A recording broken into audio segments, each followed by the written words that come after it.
dipersembahkan oleh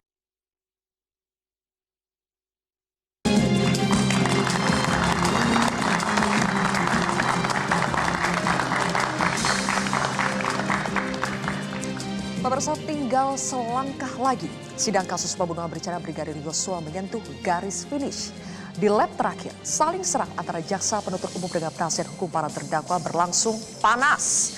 Jaksa menyebut penasihat hukum Sambo dan Putri tidak profesional dan berkontribusi mempertahankan kebohongan yang dibangun terdakwa. Sementara itu penasihat hukum Sambo dan Putri menyerang balik jaksa dengan mengatakan replik jaksa bersifat halusinasi dan lahir dari rasa frustasi jaksa yang gagal membuktikan pembunuhan berencana. Di sisi lain, jaksa mengakui ada dilema yuridis dalam menuntut terdakwa Richard Eliezer. Meski Eliezer adalah saksi pelaku yang bekerja sama mengungkap kejahatan, Eliezer juga merupakan eksekutor Yosua. Bola kini ada di tangan hakim. Akankah vonis hakim memenuhi rasa keadilan masyarakat? Inilah kontroversi selengkapnya menunggu keadilan di ujung palu. Bersama saya, Zilvia Iskandar. Dalil-dalil kekerasan seksual atau pemerkosaan hanyalah khayalan. Penasihat hukum terdakwa Putri Chandrawati sangat tidak profesional menyatakan terdakwa Putri Chandrawati adalah korban kekerasan seksual. Tanggapan penuntut umum demikian terasa sangat menggelikan sekaligus menyedihkan karena dilandasi argumentasi yang bersifat halusinasi. Namun, tim penasihat hukum mencoba memahami bahwa replik tersebut tampaknya lahir semata-mata dari rasa frustasi penuntut umum.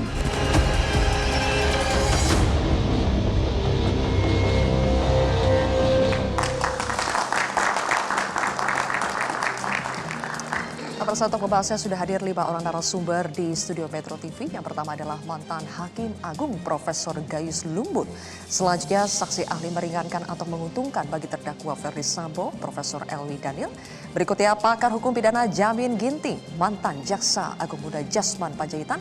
Dan juga saksi ahli menguntungkan atau meringankan bagi Richard Eliezer, Albert Aris. Selamat malam Bapak-Bapak, terima kasih sudah hadir di kontroversi pada malam hari ini. Pak Jasman, sebagai mantan jaksa saya langsung ke Anda, apa iya jaksa itu serampangan, berhalusinasi dan frustasi dalam menjawab pledoi atau nota pembelaan dari terdakwa dan juga penasihat hukum terdakwa? Mikrofonnya Pak Jasman. Menurut pengamatan saya, ini dengan diucapkannya kata-kata menghadapi dilema yuridis. Terus terang saya bingung gitu ya. Ini Anda langsung menyoroti kata-kata jaksa untuk Richard Eliezer ya? Iya, okay. Yang disebutkan kami merasa menghadapi dilema yuridis. Seorang jaksa yang profesional seharusnya tidak pantas mengatakan begitu. Itu yang saya katakan. Kalau saya, karena kebetulan juga saya ngajar di Badiklat, saya katakan harus ada keberanian. Di forum-forum tertentu juga saya sampaikan. Kasus ini terungkap karena keberanian daripada Komarudin Simajuntak. Nah, kita berharap jaksa itu juga berani, jangan loyo. Bahkan seperti yang ditunjukkan di waktu kita nonton itu, ada sampai jaksa mau menangis atau mau gimana gitu. Nggak boleh seorang jaksa yang begitu. Harus berani, profesional, berintegritas, berani. Itu yang kita harapkan dari seorang jaksa. Menurut Anda apakah ada masalah dalam dalil tuntutan jaksa sehingga jaksa terkesan ragu, terutama untuk Richard Eliezer ya, sehingga katanya menimbulkan dilema yuridis? Ya, saya tidak bisa mengatakan itu karena saya nggak tahu apakah memang mereka. Tapi biasanya jaksa itu kan dalam mengajukan tuntutan independen. Nah tentunya dipertahankan di hadapan pimpinan. Apa alasan kamu mengatakan begitu? Nah, ini jadi tidak mungkin ada suatu perbedaan sebenarnya. Tidak mungkin ada perbedaan. Tidak mungkin. Nanti kita akan bahas lebih jauh ya soal dilema yuridis. Saya akan kembali menyoroti soal replik duplik antara jaksa dengan penasihat hukum terdakwa secara keseluruhan dulu. Pak Jasman, kalau menurut Anda jaksa itu secara keseluruhan ya gagal atau berhasil untuk membuktikan perencanaan pembunuhan Yosua? Saya tidak mengatakan berhasil atau tidak, karena saya lihat dari konstruksi dakwaan udah salah, ada kesalahan menurut saya. Contoh ya yang paling saya tonjolkan di sini yang salah adalah dakwaan jaksa terhadap PC. Kenapa tuh Pak? Itu bukan pasal 55 ayat 1 ke 1. Harusnya pasal 55 ayat 1 ke 2. Bahwa PC itu menggerakkan suaminya untuk melakukan suatu perbuatan. Dia dengan mengatakan saya diperkosa. Itu dia kan tidak ikut melakukan perbuatan handlingnya, tidak. Yang melakukan itu adalah yaitu tadi. Nanti di dalam paksanya ikut juga Eliezer selaku pelaku pertama, kan itu yang menembak 4 kali, dan senjata itu diarahkan ke bagian dada sebelah kiri, dan itu adalah sasaran-sasaran yang mematikan. Itu ya mungkin itulah pertimbangannya, kalaupun belum sampai pertanyaan itu, itulah pertimbangannya kenapa sebenarnya Eliezer ini rada sulit ditetapkan sebagai justice collaborator, karena dia pelaku utama. Menurut surat edaran nomor 4 tahun 2011 bahwa justice collaborator itu tidak boleh pelaku utama. Nah, itu. Jadi sebetulnya menurut Anda sepakat dengan jaksa bahwa Eliezer adalah pelaku material, pelaku utama, sehingga akhirnya menimbulkan dilema yuridis karena sebagai GC seharusnya tidak boleh pelaku utama. Ya, yang saya maksudkan bahwa tapi kenyataannya bahwa rekomendasi daripada LPSK Baradae itu dinyatakan sebagai justice collaborator. Nah, itu rekomendasi. Dan sebenarnya tujuan daripada justice collaborator itu adalah untuk meringankan hukuman, dan itu adalah di tangan majelis hakim. Di tangan majelis hakim. Bukan jaksa. Baik, oke. Gitu. Prof Gayus, replik jaksa duplik PH, apa pengaruhnya buat hakim? Nah, tentu duplik dan replik ini merupakan bagian dari perjuangan masing-masing pihak. Ya.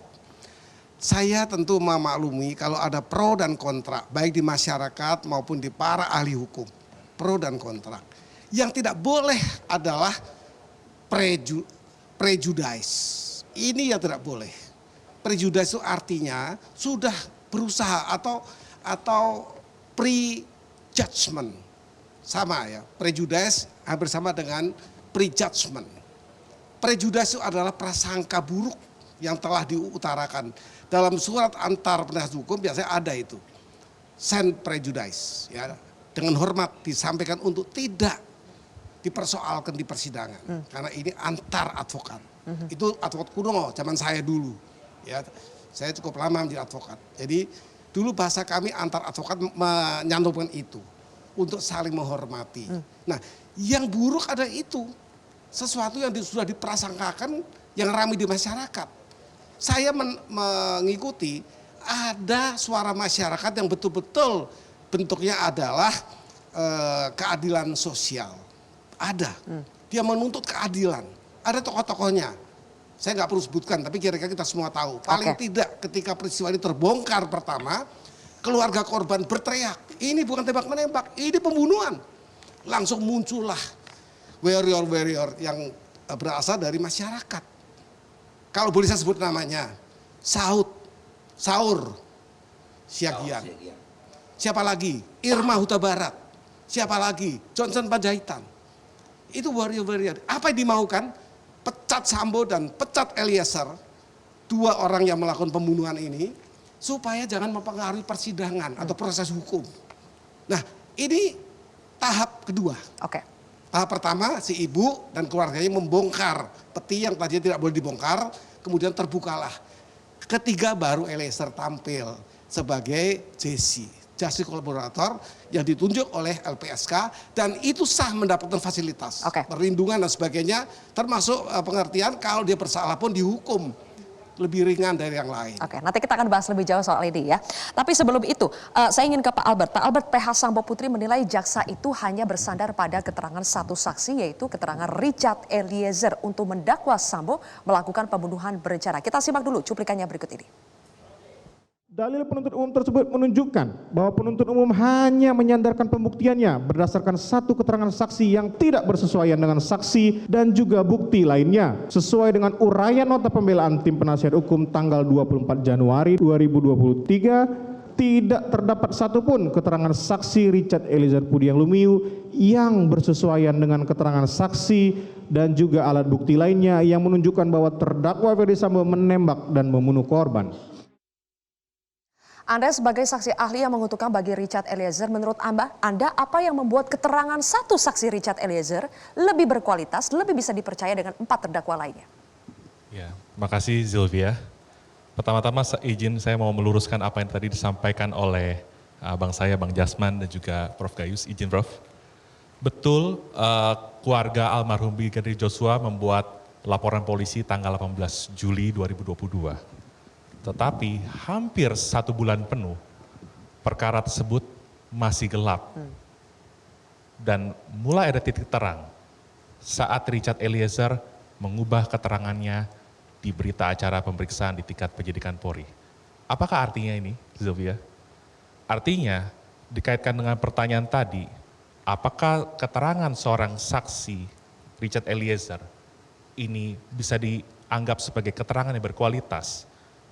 Maka disinilah sebenarnya fungsi dari justice collaborator itu. Ketika satu kejahatan dilakukan secara terorganisasi, dibuat dengan skenario begitu rupa, ada satu orang yang bersedia berkata jujur, bekerja sama dan mengungkap tindak pidana tersebut. Disinilah satu saksi, bukan saksi itu menjadi terimprovisasi, Zilvia. Kita tidak boleh lupa ada ketentuan di pasal 185 ayat 4 KUHP. Meskipun keterangan itu berdiri sendiri, tapi kalau ada hubungan sedemikian rupa dan memiliki persesuaian, itu dapat dijadikan alat bukti dan memenuhi ketentuan minimum pembuktian atau bawis minimum. Kita tahu Ricky Rizal sudah memberikan keterangan di bawah sumpah dengan menyatakan bahwa dia ditawarkan, ya, berani nggak kamu nembak kalau Joshua melawan. Keterangan ini berdiri sendiri, termasuk juga keterangan saksi Ferdi Sambo maupun dalam keterangan sebagai terdakwa menurut pasal 189 KUHP. Ini berdiri sendiri-sendiri dan biarkan Zilvia, hakim dengan kebijaksanaannya menilai apakah ada persesuaian keterangan saksi yang berdiri sendiri-sendiri tersebut. Oke, baik. Kita akan lanjutkan lagi, hadirin semua. Pak Prof. Elwi juga sebagai saksi ahli yang meringankan untuk Ferdi Sambo. Saya ingat Anda pernah mengatakan bahwa pembunuhan berencana itu harus memenuhi 3 unsur. Unsur apa saja itu dan menurut Anda apakah terpenuhi pasal pembunuhan berencana untuk menjerat terdakwa Ferdi Sambo? Kami akan ulas lebih jauh pemirsa sesaat lagi.